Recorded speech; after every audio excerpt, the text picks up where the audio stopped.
waxaan moodayay federaalka laga hadlayay inuu ahaa mid ku salaysan geography taa macnaheedu wuxuu keenayaa intii israacda cidda mas-uulka ka noqota inay noqonayso mas-uuliyadeedu ay qaadanayso oo dadka uu mas-uulka ka yahay iyo si ugu cadaalad samayn lahaa iyo si u hogaamin lahaa iyo qaabku soomaalinimadooda iyo walaalnimadooda ku raadin lahaa inay shaqadeedu ay tahay ee aysan ahayn wax ku xidhan ama ujeeda reer hebel iyo reer hebel hebel baa wakiilka iyo reer hebel hebel baa wakiilka waxaan is leeyahay markaa waxa hadda ka socda xamar ee baarlamaanku uu wado anugu markaan aada u fakeray waxaan is leeyahay baarlamaanku waxaa la diidan yahay oo hadda jubbaland qaylada badan laga keenay waxaa weeye in maamulkii baarlamaankii lagu soo xulo gobol iyo degmo iyo tuulo oo beel waliba tuulooyinka iyo la tiriyo inay tahay waxaa la diidan yahay oo la doonayo inaan weligeed qabiil iyo 4.5 aan u fadhino oo halkaa markaa dad badan oo malaha ka yaaban meelay kasoo galaan inay waayaan inay buuqa inta badan asaas ay u yihiin iyo in federaalka diidan oo iyagu waxay diidan yihiin ay tahay federaal diid iyo inaan systemkaan hirgelin waxaa aada nasiib darro waa markaa baarlamaankii Soomaaliya oo aan ognahay maanta su-aasha cid walibana weydiinaysa inay tahay war 2016 maxaad qabanaysaa 2016 maxaa idiin yaala muxuu noqonayaa dariiqa looga gudbayo shaqada u taala intay la egtay aan garanayno in shaqadii baarlamaanku ay ku soo urursato oo ay noqoto mooshin ka qaad mooshin u guur yani wax mooshin la yidhaahdo kan mooshin ka keen kan mooshin uga guur kan mooshin ka waxa weeya waa qiso aanan fahmi karin xaqiiqahaan shaqada u taalla iyo waxa la iskaga waxaynaya aana garanayn waxaan garan lahay inay garan laayihiin Jubbaland ma baarlamaanka federaalka dhisay ma isagaa dhulka u xoreeyey ma iyagaa shirarka u qabtay ma iyagaa mooshin ku sareeyey iyagu constitution bay ku dhisan yihiin Jubbaland constitution bay ku dhisan tahay Puntland constitution bay ku dhisan tahay Koonfur Galbeed constitution bay ku dhisan tahay kuwa dhaxal la dhisay iyo kuwa la dhisi doonana constitution bay ku wada dhisan yihiin baarlamaanku ma dictate gareynay mana waxaynay waxaan aad u garan lahay inay ahmaqnimada shaqada ay leeyihiin intay garan waayaan inay isdaba wareeg iyo ka bixilaayihiin mooshin horta waxaan leeyahay baarlamaanka federaalka la kaalay mooshinkaad sheegaysaan waxaad keenaysaan keena ballaahi maada aad baan u garan lahay qaabkaad u fakaraysaan iyo soomaalinimo iyo waxa idin yaaliya shaqada la idinka raba iyo meeshaad ka hadlaysaan waa shay aad iyo aad u kala fog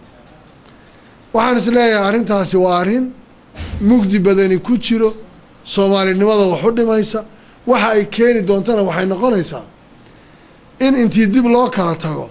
oo state waliba uu goonidiisa isu waxaysto oo la yidhaha war xamar annaga khayrba noogama yimaado baarlamaankaana shar baan ka sugaynaa maamul waliba isagu uu ismaamulo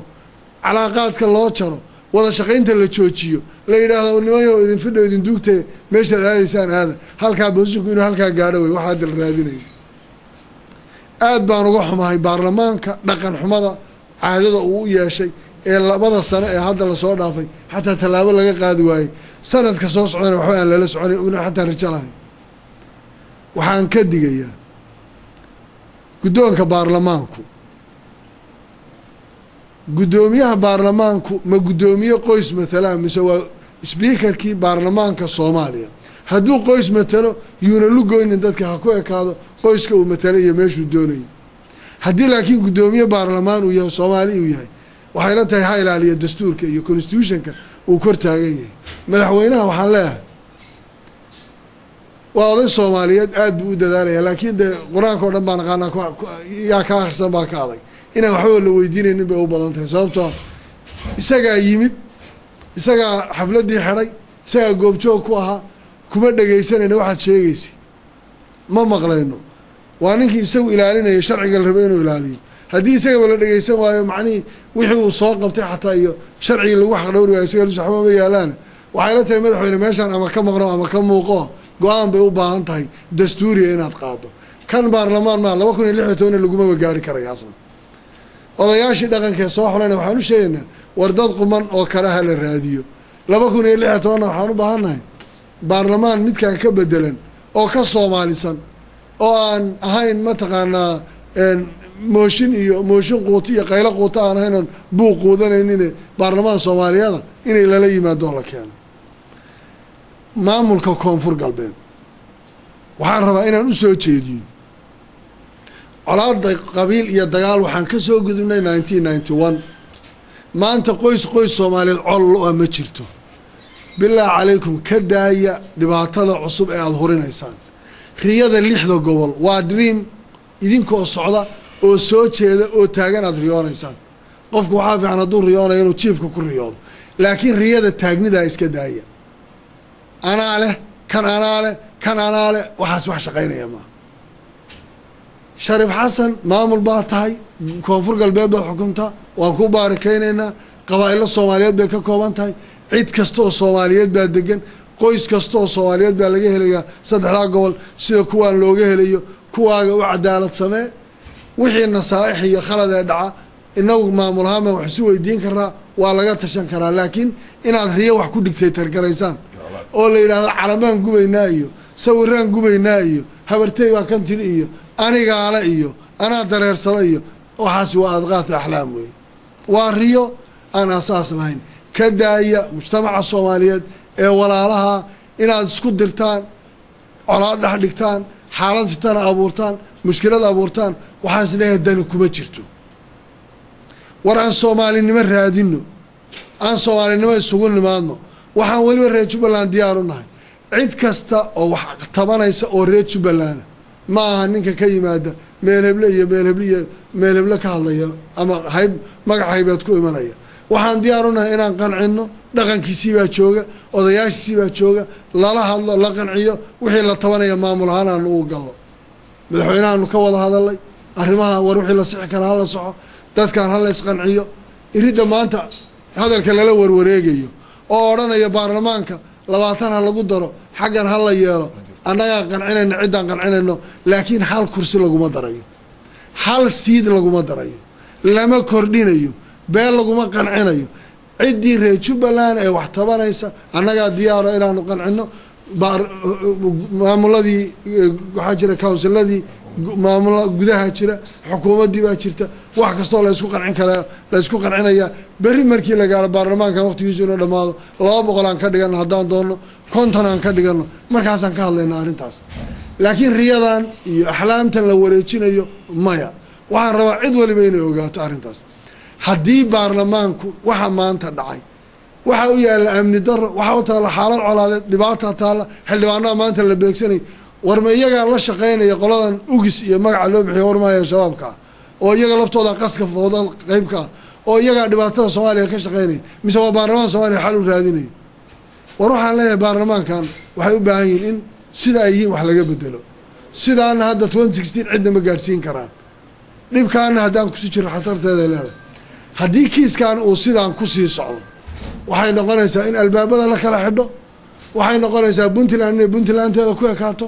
gobolada dhexe hadday dhismaan inay sidooda ku ekaadaan koonfur galbeed hadday siiba jirta oo dhibka hadda wadda ay iska dayso inay sidooda ku ekaato Jubbaland inay sideeda ahaato banaadir wixii ka soo waxaysma la raadiyo marka waraan soo nimaade dawladda xageen ka raadina luqadda la sugayo waa midaas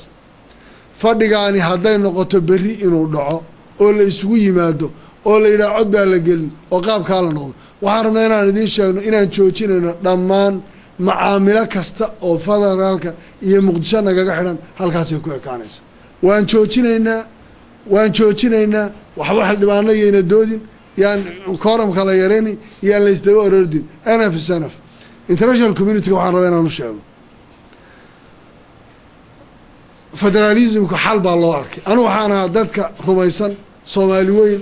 inay Soomaaliya isu timaado oo ay noqoto jamhuuriyadda Soomaaliya farmaqooyi iyo meesha la yiraahdo koonfur inta halka la isu keeno oo jamhuuriyadda Soomaaliya oo centralismka ay noqoto oo maamul xoog badan uu ka soo baxo oo ciidankeedii la dhiso oo kan laakiin see lagu gaaraya maamul waliba iyo intiis qaban kartaa waxay soo qaado waxa samaysato talaabaha soo qaado aan bari meel soo nimaado international community marka waxaan rabaa inaan u sheego arintan baarlamaanku lagama sugayo 2016 isbedel baan keenaynaa oo waxaan bedelaynaa madaxweynaha baarlamaankuna uu cusboonaysiisanaya lama aqbali doono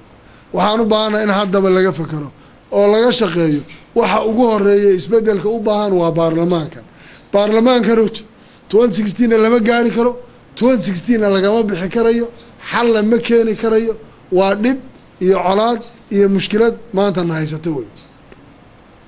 waxaan u baahannahay dadka spoilerska ah ee baarlamaanka dhexdiisa waxaan kula rafanaya ee u diida Soomaaliya inay degto in fiiro gaar ah loo yeesho waa in la raadiyo cidda waxaan ka dambaysa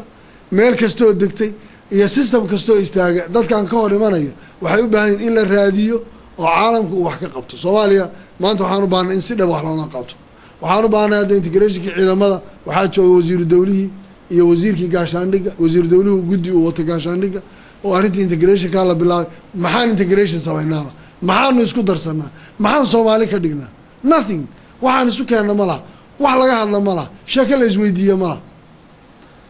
Soomaalinima raadinaynay waanu taagnay waanu gurguuranaynay line walbaan maraynay waxaan leenahay hal la soo gaaro maanta waxay u baahan tahay arrintaasi in talaabo laga qaado la gaaro hadday noqon weydo oo arrintaasi one day dambe ay ku sii darto waxa weeye Jubaland mowqifkeedu uu cad yahay position cad bay istaagaysaa Muqdisho iyo dawladda federaalka banaankaasaan kala taaganahay hadduu madaxweynuhu isaga hay'adihii sharciga maamule isagu intuu wixii gacantiisa ku qabanayo oo dadkan gacan ku dhigayo oo talaabo cad u marinayana ahlan wa sahlan haddii laakiin isaga laftirkiisa hadduu madaxweynuhu saaka yidhaah aanu raalli kama iyo kama midna maba la aqbali karayo sababtoo isagaa soo xidhay isagaa xafladda baarakeeyey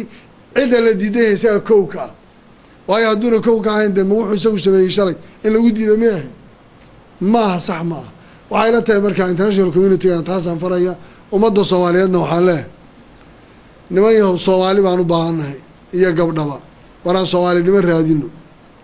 colaad qabiil diyaar uma nihin federalismku waa gobol waa jugraafi qabiil ma taana aan ka baxno